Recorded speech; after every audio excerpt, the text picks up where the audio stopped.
Greetings from the National Archives flagship building in Washington, D.C., which sits on the ancestral lands of the Nacotchtank peoples. I'm David Ferriero, Archivist of the United States, and it's my pleasure to welcome you to today's conversation with Kostya Kennedy about his new book, True, The 4 Seasons of Jackie Robinson, which focuses on 4 transformative years in Robinson's athletic and public life. Joining Kennedy in conversation will be Raymond Doswell, Vice President of Curatorial Services for the Negro Leagues Baseball Museum. Before we begin, I'd like to tell you about 2 programs coming up soon on our YouTube channel.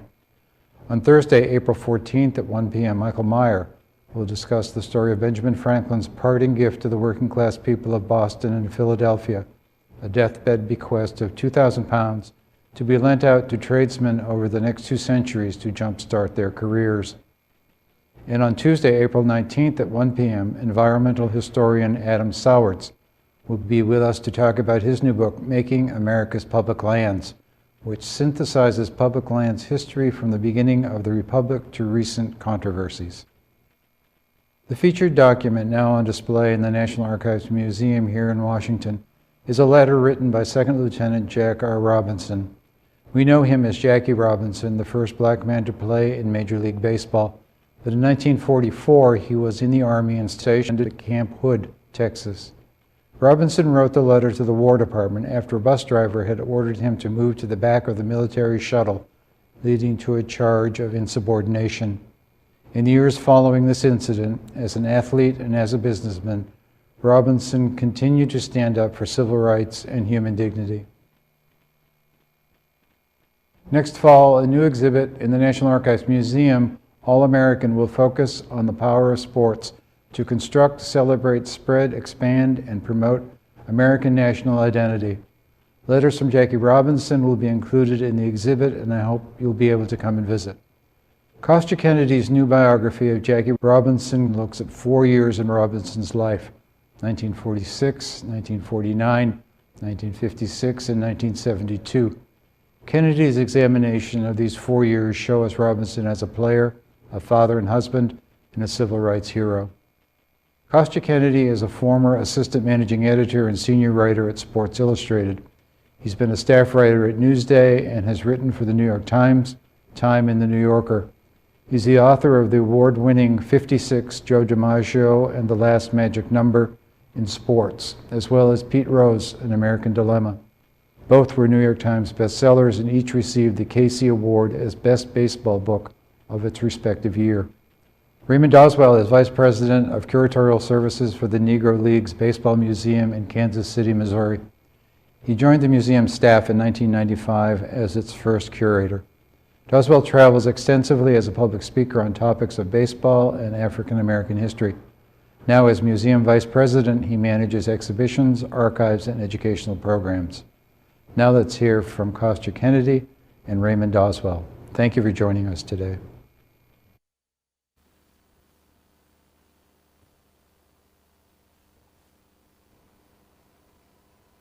And good afternoon, and welcome to our program today. We're very excited to have you all here to be able to talk about baseball and history. I'm Raymond Doswell, and greetings from the heart of America in Kansas City, Missouri. And we're very excited to be here with you all and with our very special guest, Mr. Kennedy. Before we begin, we want to remind you that you all can join the conversation as well using the chat feature. You can send in questions through to the National Archives, and later on in the program, we'll do our very best to include them to send to our guests and ask our guests about your questions or comments. But we're very excited to be here to talk about Jackie Robinson. This is a very historic year to be discussing Jackie Robinson. It was 75 years ago this week on April 15th that Robinson made his historic debut with the Brooklyn Dodgers, thereby integrating Major League Baseball in our modern era. But his journey began in Cairo, Georgia, in January of 1919, where he was born. And his family moved from Georgia to Pasadena, California, through the Great Migration, looking for a better life, as many African Americans were doing back then. But in between that time and his death in 1972, we get one of the most remarkable athletic and personal careers that we have seen. And I note that just in a quick search of the Library of Congress website, that there are over 500 listed volumes of material on Jackie Robinson. And if you go to Amazon.com, where most folks buy and purchase books, where I believe you'll be able to purchase this one as well, there are over 3,000 listings for Jackie Robinson in terms of just books, and that doesn't include films and other material. So we have one more offering with us today, and that is from Kostya Kennedy. And I'm very deeply impressed by one of the comments that are on the dust cover of the book, and it's from a great writer and a historian, Gerald Early. And he notes, and I quote, "There has been so much written and said about Jackie Robinson that one might think that there is nothing left to say. But Kostya Kennedy's True, The Four Seasons of Jackie Robinson, not only offers an innovative approach to biographical writing, but fresh insights and information about Robinson. Even what we thought we knew is cast in a new context. An absolutely fascinating and compelling read, a truly masterful book." Kostya, thank you for being here and congratulations. Great to be on, Ray. Thank you so much. Well, as I mentioned, 500 books at the Library of Congress and 3,000 on Amazon.com. What do you think is unique about your approach to this story? Well, there's a lot of snowflakes too, right? Special. No, I'm certainly familiar with a lot of that material. I do think that we've hit upon an approach which I hope is of appeal to people by focusing on four distinct periods of his life. Many of the books that you're citing some are children's books or picture-driven books or sort of long biographies, and there's some really good material out there. This is, which I admire and have engaged with. But I think that by looking at four distinct slices in his life, and also in the environment of America at the time, in the environment of baseball at the time, we're given a way to look at him in a accessible, hopefully engaging and approachable way that is not necessarily as demanding as a full biography, but still brings forward who he was and how he was. So as somebody who has engaged again with a lot of the Robinson material, I was my own sort of toughest critic or pile driver to make sure that it did feel different. And I think it did to me. I learned a lot in doing it and executing the book. And I hope that will be true for people when they read it as well. I agree. And it's very consumable, if you will, as I've scanned the book and encountered it. And you did mention that the approach includes honing in on these four seasons, as you call them, or periods in his life. And as we learned, there's 46, 49, 56, and 72. And those who know Robinson's history know the significance of those years. But there are other important periods. Why did you focus specifically on those four? Yeah, so, the subtitle of the book is True, and then the Four Seasons of Jackie Robinson. Those years are also they're literally the years they are, and they're metaphorically the spring, summer, autumn, and winter of his public and athletic life. And I felt that those were, so 1946, we sort of meet Jackie in Montreal. And while that's certainly known, of course, that he played for the Montreal Royals, which was the top minor league team, just below the Brooklyn Dodgers, that there hadn't been as much explored in that year, and it was an absolutely crucial year for him. He was essentially the only African-American player in the league. There was, for a short time, another black teammate, but soon it was only Jackie. And for him to get used to that spotlight, for he, and I should say Rachel Robinson, his wife, who was with him every step of the way, and it was essentially just the two of them in this environment, far from home. As you mentioned, they'd grown up in California and Pasadena and Los Angeles, and to get sort of familiar with the life of celebrity, and also, Ray, simply to get to be better at baseball. He was an extraordinary athlete, and there was no question that he would succeed, but he was a little rough around the edges as a ball player itself. He'd throw to the wrong base or make some base running mistakes early on. He just didn't have that many games under his belt. So for him to experience as a player and as a figure, to be walking through Montreal and have people stop him, to have people coming by his house to see where they live, to have these big full stadiums in Montreal of tens of thousands of people cheering for him, sometimes cheering against him on the road, was all a critical part of him becoming the person that he was, of growing into this role that he would have. So that was 46.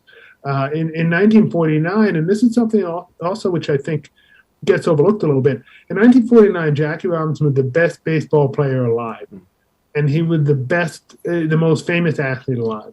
And that's by standards of that day. And even if we go back and look at today's sort of advanced baseball measuring sticks, Jackie was the best player. And I think sometimes because he meant so much more than baseball and meant so much to society, it can get a little overlooked of just what an extraordinary level of player he was. So that was 1949, and his best season. He did have several more years where he was absolutely elite.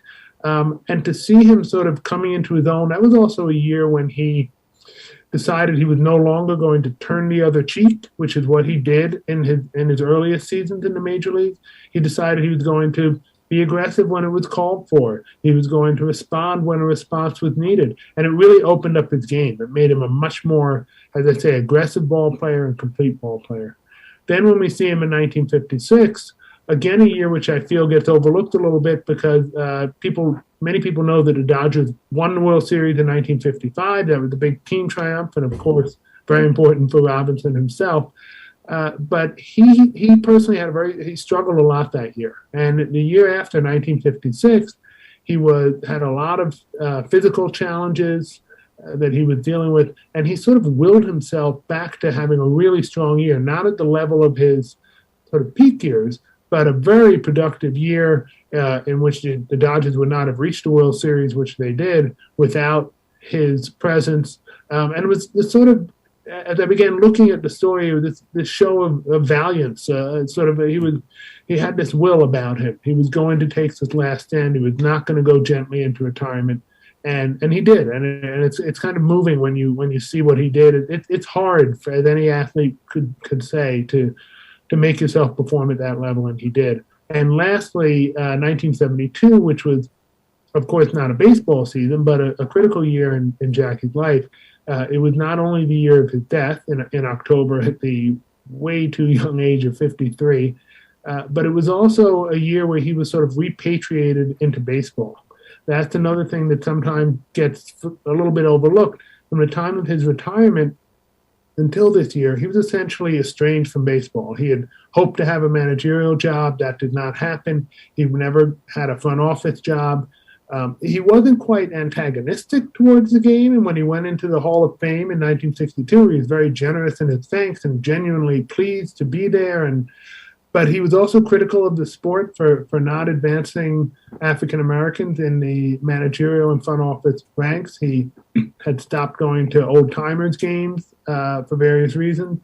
And in 1972, the beginning of that year, Gil Hodges, an old teammate of Jackie's and a very popular player, died, also very young. And at that funeral, Jackie met some of his old Dodger teammates who he hadn't seen in a long time, notably Don Newcomb and some other players. And that began a little bit of a thaw between him and baseball. He came back to the Dodgers on field that year. Then he famously spoke at the World Series at the end of that season and shortly before his death. So collectively, I felt each year was very different, and we got to see a very different Robinson and a very different time. The other thing I just wanted to say about the time frame is in 1946, Martin Luther King is 17 years old, and he had not given his sermon. He's still in school. He's not a public figure. By 1956, which is the third year, and when Jackie retires, we're nearing the end of the Montgomery bus boycott. So it shows what those 10 years, the difference in American society and in the civil rights struggle and in viewpoints and perspective was so tremendous that it also allowed, in a relatively short period of time, quite a different view and perspective to have. Very well said, and I think you laid that out extremely well, and why you chose those important watershed moments in his life. I want to remind folks we're here with Kostya Kennedy, and we will welcome your comments and questions too through the chat feature. So please, as we move along, please consider some questions for our guests. So quick trivia: you noted earlier about the other player that was with him in Montreal in 1946. That was Johnny Wright, who was from New Orleans. We want to recognize Wright. And of course, he played in 1945 here in Kansas City in the Negro Leagues with the Kansas City Monarchs. And you're correct. He was pretty raw as a baseball player, having played a little in college, although he did well, but had that grueling season in 1945 with the Monarchs. And he was still really learning the game, as you noted, even in that season. And baseball, as I often say, and many other commentators say, might have been his worst sport. He was so good at many other things like football and basketball, and was very talented. And I appreciate you listening 1949, which was his most valuable player award season as well. The timeline really works well with the way you've laid it out and taken a deep dive into these stories in this way. And you've had an opportunity as a sports writer. I don't know if you would describe yourself primarily as a sports writer, since you've written for so many things, but as a writer and someone's interested in sport, and you've written about so many topics, what personally to you draws you to Jackie Robinson? Well, it's a wonderful question. I think that, in sort of a global writer sense, the idea that, Jackie was a protagonist in his life. You don't need it. He wasn't necessarily, you don't have to make him into a literary protagonist. He was. And that's very sort of useful and appealing. Personally, on a personal note, when I was very young and beginning to fall in love with baseball, I heard from my mother. My mother's family had come from Central Europe in 1938, had fled the Nazis, and my mother grew up in Queens. And she told me the story of how they, of course, were not baseball fans coming from Europe and didn't have a history with it. But she told me the story of how, when I was very young, of how the Dodgers had Jackie Robinson and how no other team to let black players play, and that they had all become Dodger fans. And that stayed with me because I knew my grandmother didn't speak English that well, right? So the idea of her being a Dodger fan would kind of tickled me, right? So it stayed with me, and as I moved through my career and life and began to know more about Jackie, the interest in him grew. And then about 8 or 10 years ago, I did a story for Sports Illustrated on Rachel Robinson, Jackie's widow. And that sort of moved it into the next level. I really felt and believed that there was a lot of new things to be said, that it was a deep story that I had interest in, that I connected with. And all of those things sort of led me to the place where I am. It's a book that I'd kind of been gathering string on and making notes of for a while before sitting down to actually write it, meaning in reporting on other books and things, Jackie would come up and I'd sort of file away anecdotes and things like that. So a long period of time that pointed to where we are. A long journey indeed. I'm very interested in learning just a little bit more about your family background, and I find that immigrant story very interesting. Tell us a little bit more about that. Well, again, my grandparents on my mother's side were Jewish and fled Austria. My grandfather was from Vienna, my grandmother was from Prague, and they literally, the great story in family lore, they skied from Austria into Switzerland. They were big skiers at the time of the annexing of Austria in March of 1938. And then they came here and made a life in America, along with many other people who were lucky enough to get out. And yeah, that's really the connection. My mother grew up in Queens, not far from Brooklyn, also not far from the Giants or the Yankees. And they weren't big sports fans in that way, but that really was what they recognized the appeal. And I think that there was a lot of appeal among the immigrant community and Jewish community in general. Baseball was so American, and people wanted to be American. You know, it was a way to connect, to be able to play baseball a little bit or talk about baseball. So, and that's something that I certainly, in exploring in doing this book, there was definitely a theme that came forth, particularly in the late 40s. You know, the war is just over, and there are a lot of immigrants in New York and in Brooklyn who did feel that. So yeah, that's the, you know, my father is British, so he also didn't come with a baseball background. I taught them all the baseball they got to know. That's very good. And I asked that because I know this, and especially for that period in 46 and that part of your book. I mean, the war is so important to this story. It's really, it's obviously it's a watershed moment in general, but the background of the war, World War II, is so important to what is happening with integration in general, as well as within baseball. How do you see, how would you describe the perspective of World War II and its importance to Robinson's story? It's a really good question, and it's I sometimes get sort of infuriated or emotional about it, because on the one hand, so African American blacks were serving in the war and fighting to preserve our freedom. And when Jackie was signed for the Royals, that was even mentioned by the Royals general manager. You know, if black and white men can serve their country together, why can't they play baseball together? And there was a big feeling of that, and that opened up the door in some ways, or opened up more acceptance. The flip side of that, and this is the part that gets me so upset, is that a lot of people were threatened by this. And there was an outbreak of a lot of violence against African Americans, soldiers in particular, who would come back and, largely in the South, but not exclusively, was seen as a threat. Oh, now they can be soldiers, now they're going to take my job, or whatever it is. And there was some absolutely heartbreaking outbreaks of violence. Obviously, it had been going on for years and years, but it was a pretty acute period of time.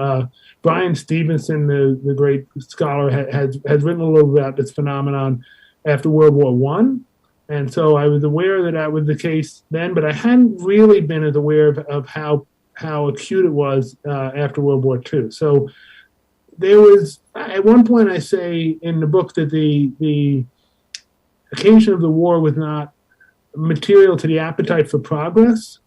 It was material to the appetite for progress, and it was also material to the resistance to progress. It kind of cut both ways. So the shadow of the war was really a big part of those early years when Jackie was coming in. An excellent point, and on all of that. And I found that information surprising as well, because I knew about World War One and just the reaction that people had, but to see that it even continued through to World War II in that way is surprising. What did you find?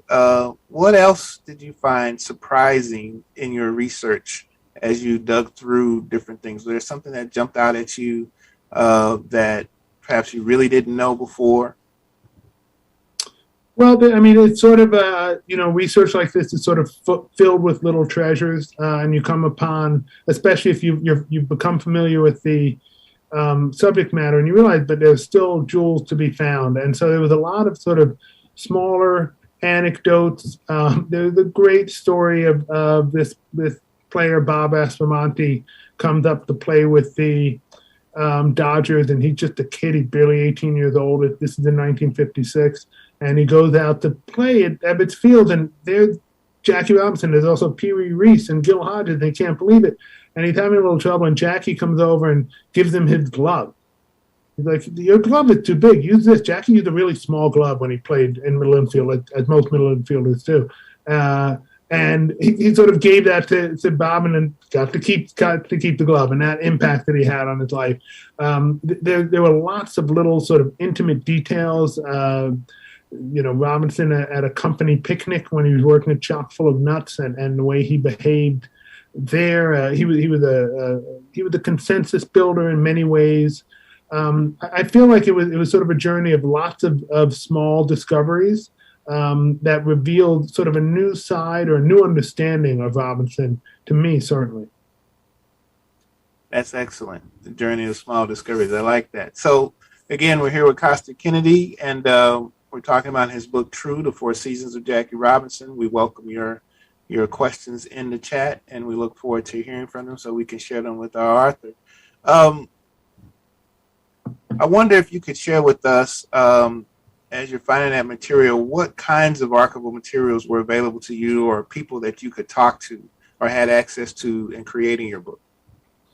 So it's really you're looking for whatever you can get. So you're out there, antenna up, ears open, eyes open. I did get to speak with people, particularly in old Montreal, who were children at that time, but remembered Jackie coming in, could sort of remember the war environment. You can imagine if you're 10 years old or something and the war is ending, even though Canada wasn't officially in the war, they obviously were very much engaged in providing arms and many other services.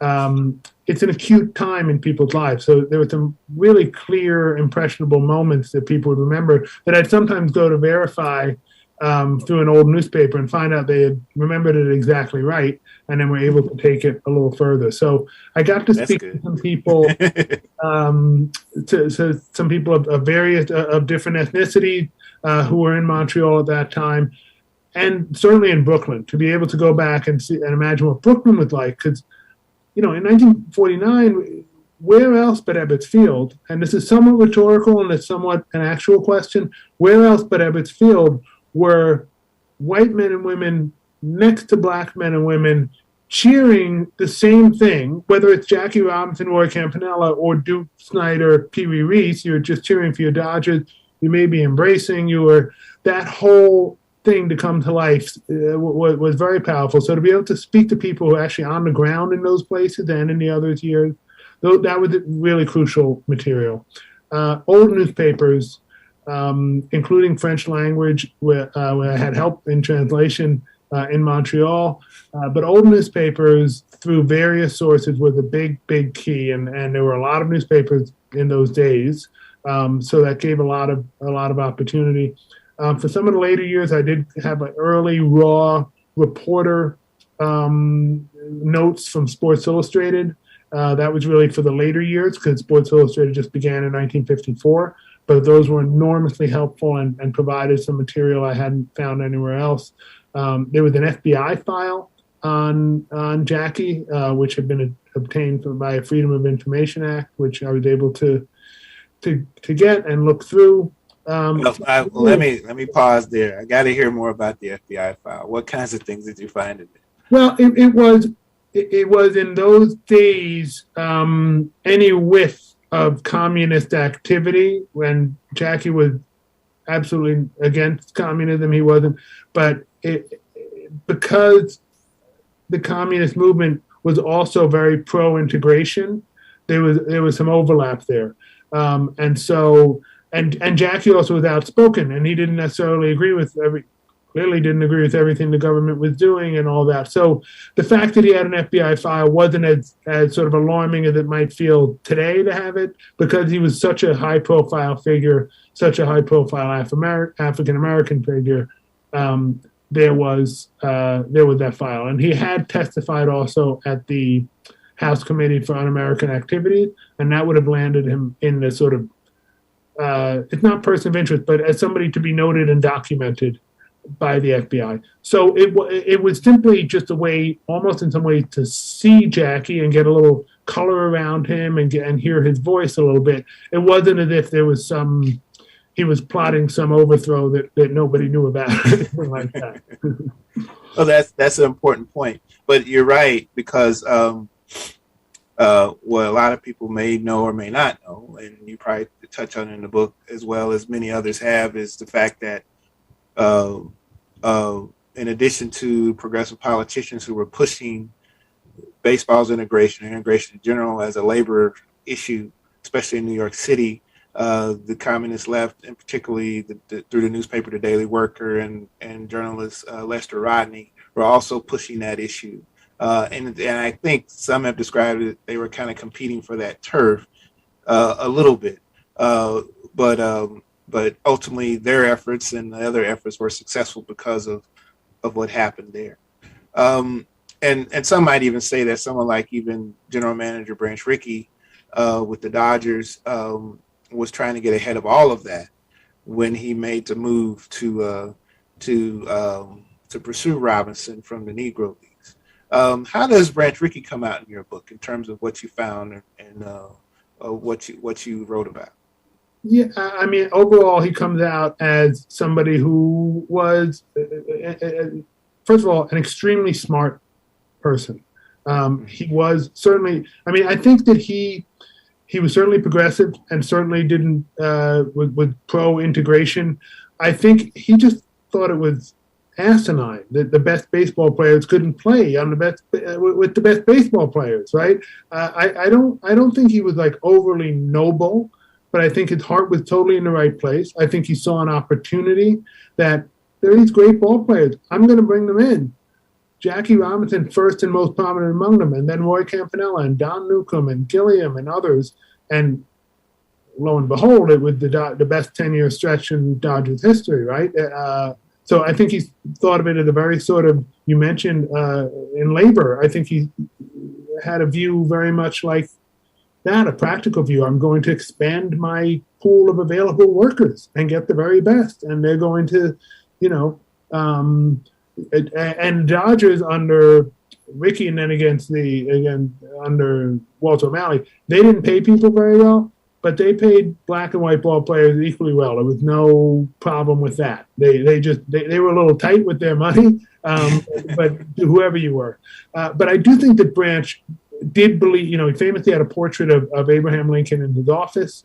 He was moved by people being discriminated against. And I think that the fact that he had a noble cause and that he made this decision in his minister's office, he went and just sort of paced around and said, I'm going to do it, sort of in the presence of God. He was a Methodist and was a religious person. And it was deep, deep opposition. The idea of integrating baseball was voted against 15-1 a couple years before Jackie came in. Branch Rickey being the one. He said, 15-1 against? I'm going to do it anyway. And he just went ahead and did it.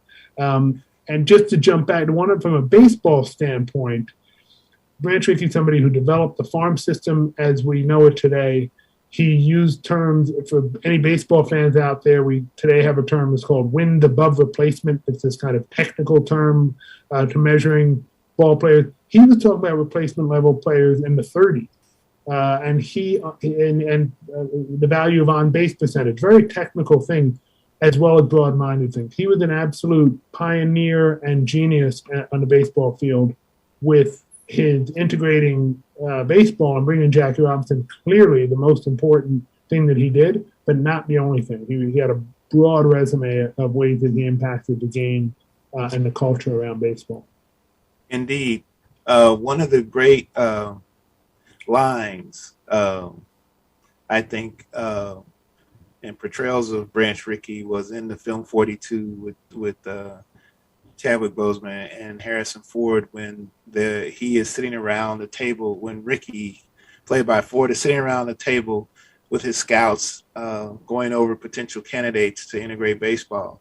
And they get to Robinson, and in that discussion, he notes that Robinson's a Methodist. I'm a Methodist. God's a Methodist. So that was the advantage that Robinson got in his choice. So I think that's just one of the funniest and great lines. And speaking of movies, we do have a question regarding film. And although this goes a little bit beyond the scope of your work, but I think you know enough to kind of comment now, as movies as well as books are part of our understanding of Robinson and the telling of the story. I wonder if you have thoughts on some of the film or television portrayals of Robinson, particularly, you write in 1949, right after that season, the Jackie Robinson story film is in production after his MVP season. In particular, of course, 42 comes out a few years later.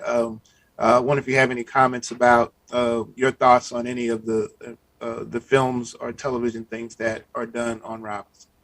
Sure. Well, the two most prominent films, let's leave aside documentary. There's a wonderful Ken Burns documentary, and there's a section in Ken Burns Baseball about Jackie as well as the separate. And those are wonderfully executed and really strong documentaries. The two most prominent films that you mentioned. One is the Jackie Robinson story, which for those who don't know came out in 1950, and Jackie played himself against the opposite an actress named Ruby Dee. And he left the job he had in New York selling TVs. Everybody had an off-season job in those days. If you played baseball, however big a star you were, that's what the economics were. Selling TVs out of a TV little repair shop, and flew out to Hollywood to make a movie in which he starred himself. And it's fascinating to watch. I don't think you would say, and it was put together very quickly, that it's a great movie, and things are a little bit oversimplified, but it's basically accurate. Somebody like me or somebody who really knows the story would point out inaccuracies, but overall the general spirit is certainly accurate, and it's entertaining to watch. 42, again, a movie that takes some liberties with the way things actually happen for the value of cinematic presentation, but I'm all for it. Why not? I really enjoyed that movie. I actually had an opportunity to interview Chad Boseman at the time, just before the movie came out, and wrote a review of the movie for Sports Illustrated, and that was a wonderful conversation, because I think Chad Boseman was discovering Robinson himself during that process, and it was really interesting to speak with him about it. So, I'll tell you, I'm kind of a sucker for a baseball movie with all the music and the play-by-play. I mean, you've got me. So I have no problem watching that movie or recommending 42. I think it's really enjoyable. Very good. Again, we're with Kostya Kennedy, and we welcome your comments in the chat and questions that you might have. You all might be interested to note in relationship to film and television, a bit of a plug, if I would. There's a new book that's also available that just came out from the Society of American Baseball Research called A Difficult Tale to Tell. I think I'm saying that correctly, which is essays about television, film, plays, and other things related to Jackie Robinson. And if I could, I do have a essay in there myself, which is on the film Soul of the Game, which talks about Robinson's play in the Negro Leagues. And what's significant about what I point out in that essay is that we get to see through Blair Underwood's portrayal of Jackie Robinson, which had not been done, at least on television or film before this, and certainly not in the Jackie Robinson story, was that you get to see Robinson, for lack of a better word, as the angry black man, in terms of his nature as someone who was very competitive and who had a temper. And I don't know if, I'd like for you to explain through some of your work how that shows up in maybe some of these particular seasons of his life, and what impact that had on things around him and people around him, because that is a narrative that people don't know about a lot. Yeah, so I think I quote a teammate, a fellow Renfro, who was with the Monarchs in 1945, who described Jackie as being, quote, up to his neck in every game, and went on to say, and he had quite a collection of verbs and adjectives that he was ready to unleash upon people. He was full on, talking about the baseball player, just, a very aggressive player, really wanted to win, and spoke his mind. And that's what made it so remarkable when he did, for what he and Branch Rickey believed was for the good of the cause, really scale that back the first couple of years in the major leagues. And you did see it a lot more in 1949, as I was mentioning earlier. He was then, I don't think Jackie, in my understanding and seeing of him, was gratuitous in his anger, but I think that he was not going to take it. You're not going to sit up. How long are you going to sit up there? In 1947 and 1948, he was hit by more pitches than anybody in baseball. I mean, how long are you going to take that? It's noble, and it probably was the right thing to take it for some period of time, but not forever. And so in 49, when you see him decide to sort of take the gloves off, as it were, you not only see that side of him, you see him become a better baseball player and just a fuller version of himself. I now he's able to really express himself in the way that he had meant to express himself and wanted to express himself on a baseball field and in general. So I think that there's a lot of truth to that. And I think that we saw that document at the top for when Jackie was court-martialed in 1945, which, for people who may or may not know, essentially a very similar to Rosa Parks' moment, where he refused to leave his seat on a bus and was court-martialed because he wasn't just going to take, he was in the right, and he wasn't going to take it. And it turned out to be a bogus court-martial, of course, and was dismissed, but he did have to go through that process. One thing on all of this is I actually think Jackie was kind of a rule follower. He didn't go outside the system. He's not a player who ever held out for more money. He's not a player who, when he didn't give up his seat on that bus, and this is different from Rosa Parks, he knew that the rule was that you didn't have to on an Army-based bus. Segregation was not allowed. If it had been, I'm not sure whether Jackie would have, not happily, but might have said, okay, that's the rule, I'm going to do it, and I'm going to fight the system within the system. That's pretty much what he did.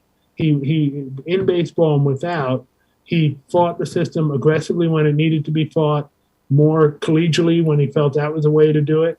But he didn't really step outside the sort of prescribed areas of discussion and action.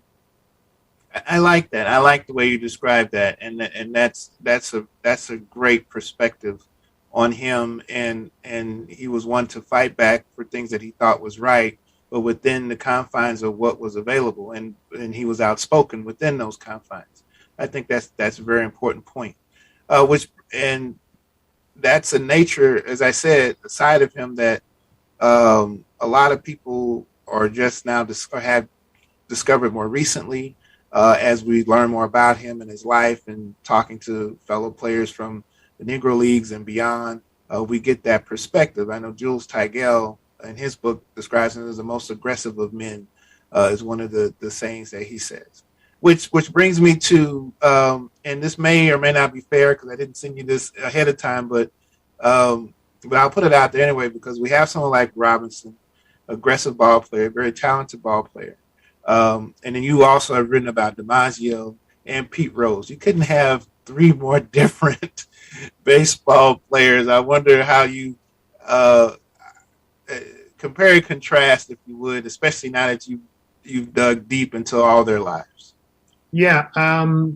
So I think it's really a great question. I think DiMaggio was the most sort of calm of all of them. He was a little bit aloof in his public persona, and the way he played was not aggressive. But it doesn't mean that he wasn't. I'm going to tell a really quick story of DiMaggio, and this kind of tells you what everything one would need to know about him. He was at Yankee Stadium in the 90s, and with a good friend of his named Bert Sugar, who was an old boxing writer, and he showed Willie. I've met Bert. He was quite a character, even in his older age. Probably had a cigar in his mouth and a hat on his head when you met him. Indeed. So, and they show on the screen the famous Willie Mays catch that probably most people know of him, making a catch over his shoulder. He's running all get out. His hat flies off, his arms and elbows everywhere. He makes the catch. That's the way Willie played, and what a pleasure to watch. And they show it on there, and so Willie was a great center fielder, and DiMaggio was a great center fielder, two of the best who ever lived. And Bert said, so tell me the truth, Joe. Do you think you could have made that catch? You would have made that catch that Willie Mays made? He just kind of looked at him and said, well, I wouldn't have lost my hat. And that's the way Joe DiMaggio played. He just played on an even keel, and he got there and he got the job done. And that was it. He was somebody who held out for money when he wanted to. He wanted to get his. He was very aware of his own self-worth. If you look a little more analogous just in terms of aggressive play on the field, is Rose and Robinson. Here the big difference, I think, is that for Pete Rose, the most important thing in his life was baseball. And whatever one thinks about Pete Rose, I'm not here to say, think whatever you want to think about him, but the way he played baseball was with full commitment and full love, and it was the most important thing he was doing that day. And he had no extra agenda. He had no extra. Didn't seem like that was it. To be the best baseball player he could, to hang on as long as he could, get one more game, one more at bat. He loved it, and that's what he did. Robinson also loved the game. Also competed similar to Rose in intelligence. They were both intelligent baseball players who would take an extra base when they could, who would rattle the opposition. But Jackie, from very early on, and how could he not be, was aware that he was part of a larger mission, that what he was doing on a baseball field was part of something else. And that influenced how he played. It influenced his conduct in lots of different ways, and in various manifestations of behavior. But to me, that's the big difference. And while there's similarities, if you just watch them in one game and they both sort of hustle in a similar way, overall, the broad scope of their careers are very different because of that major distinction. I'd like you to expound on that a little bit more, because I appreciate that comparison to Rose, and I agree. Robinson, as I discovered in my own research, was someone that when he came up, the comparisons were to Ty Cobb. And Cobb was equally as aggressive. But the unique thing about Robinson as a ball player and the timing of that is that Cobb had been retired for like 40 years. And no one had, and there might have been some comparable players in terms of base stealing like Pete Reeser and some others. But Robinson was bringing that Negro League style, but also that aggressive style that no one had seen in maybe a few decades when he comes to play. I've described him as a blunt instrument of athleticism in the way he played. Talk a little bit more about just, you know, in 1949, he was the best player in baseball. More about his pure athletic abilities and his abilities as a ball player in particular. Yeah, so he was, I mean, and before, even in his earlier years, he was an extremely dynamic runner and dynamic ball player, period. So his athletic ability that you alluded to, he was very good at football, basketball, track. He lettered in all four sports, including baseball, of course, at UCLA. He was truly a star on the football on the football field, the gridiron. Although I think he was aware when he went into the Army, they wanted him to play football on the team, and he didn't want to do it. He wanted to protect his knees and be a little careful of his body. He was aware that it takes a toll. But he, given the opportunity, he could have competed at whatever the highest level was in any of those areas. So athletically, he was really, absolutely elite. As a ball player, we talked a little bit about he did have a little bit of growing to do early on, as all ball players do. And then he was that aggressive player. That sort of the pluck and dancing, particularly for stealing home, dancing off third base and rattling the pitcher, something that people had seen in those days, as you're alluding to in the Negro Leagues, that you weren't seeing in the major leagues at all. And you could see the impact that he would have on defenses, even if he didn't steal a base. A pitcher losing concentration, hitting a batter, throwing a ball, whatever it might be, he was able to impact the game. And incidentally, that was a big part of what Branch Rickey also saw and wanted in Jackie Robinson. People talk about Josh Gibson, who was, of course, the great, great player in those days. And could he have been the first player? Every reason to think he could have hit extremely well and been a very successful player at the major league level. It was a different type of ball player, for better or for worse. When Jackie was on the field, you knew Jackie was on the field. He was moving, he was engaged, he had his speed. A player like Josh Gibson, maybe he's going to hit 55 home runs. He's not that type of player. And that was part of something that Rickey, again, for better or for worse, was looking for. It's interesting, another player, Frank Robinson, also drew comparisons to Ty Cobb. And Frank Robinson was Pete Rose's favorite player. And he loved Frank Robinson. He'd say, hey, it's the black Ty Cobb, because Frank Robinson also played really tough. He's known as more of a power hitter, which he was, but he was also a very strong base runner. He was just a great all-around player. So there are similarities. These guys don't come around along that much. Jose Reyes had a little bit of that with the Mets a few years ago. There are guys that come in who play with that kind of hard nose all around. It's being aggressive and also being at an elite level of athleticism, and that's pretty hard to find. Indeed, that's why Robinson ranks as probably one of the greatest athletes of the last century for what he's able to do. We're getting close to the top of the hour, so we're close to wrapping up. I've got two more questions that I think, if there are no questions in the chat, and you alluded to this a little bit earlier, especially talking about your family history and your family history specifically with Robinson and how you've led up to wanting to do this research on Robinson. Do you think your perspective of him changed from the time you started writing the book or doing the research to now that the project's finished? In some ways, I mean, I think, and this is perhaps inevitable, Ray, that he became more human, and that's not to say he was, but in some ways, the sort of veil of admiration is gone, but the respect is even more. He had his flaws. He made mistakes. He did some things he regretted. All of that. I feel like I was able to sort of understand him more as a full-fledged human being, and I was able to sort of understand how much. And again, this ties back into choosing this manner of looking at him, how much he evolved and changed and adapted his self while still being at the core Jackie Robinson, still holding to his own standards, holding to his own commitment and his belief, but changing. And I think that's really he could be funny sometimes, which isn't something you necessarily hear about with Jackie. He could be very intimate with his certainly with his wife Rachel and with his family. He had really, really good friends that he cared about a lot.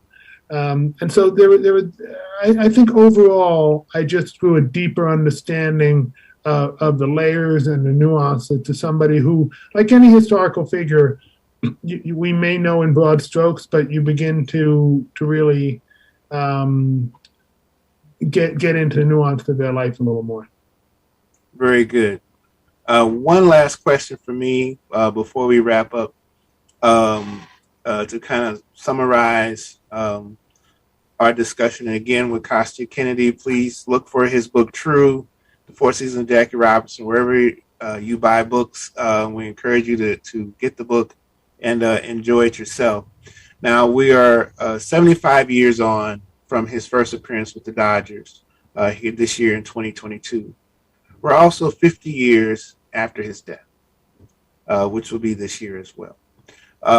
What, in your opinion, should audiences take from, or how should we view Robinson as a figure in history today? I would say in some ways he is known as he should be. Many people know who Jackie Robinson is. There's been a lot done about him. They know the broad strokes of what he did. I think to think about the time frame when we look back, and I think we touched on this earlier, Dr. King later in his life said, and this may have been sort of, King could be generous in this way, but I think that there was a lot of truth to it. He said he wouldn't have been able to get to where he was as quickly as he did without Jackie Robinson having done what he did. And if you think of how early on, I mean, of course, a struggle for civil rights has been going on basically since the 1600s, right? So it's not that new. But in terms of what we think of as the civil rights movement in the 20th century, I think how early on in that process Jackie came, just like what a pioneer he was, and how much risk there was, what there was at stake. It could have not gone well with a different player, with a different temperament. That's not to say he's the only one who could have done it. There are others who could have done it for sure, but not everyone. And the fact that he did what he did, I don't think you can really overstate its importance. And it's also important for people to remember, especially younger people, the venue that baseball was in those days, and just there were there weren't as many sports to pay attention to. The other really big sports were boxing and horse racing, and they weren't close to baseball. But basketball, football, hockey were not in the public eye in this way. So he was on perhaps the most visible stage doing something that hadn't been done. And there's no way to underestimate the impact that had and the impact that's still having today. And that's why it's being celebrated 75 years later. And that's why all baseball players will wear 42, because his legacy and what he did is extremely relevant today, just as it has been every year for the past 75 years.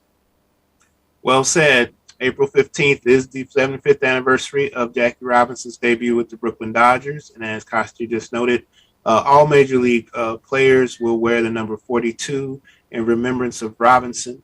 It is Jackie Robinson Day across Major League Baseball. Hopefully you will go and catch a game in person or on television as it relates to this very special anniversary. We want to thank our guest, Kostya Kennedy, for his time today. We want to thank all of you all for watching and listening.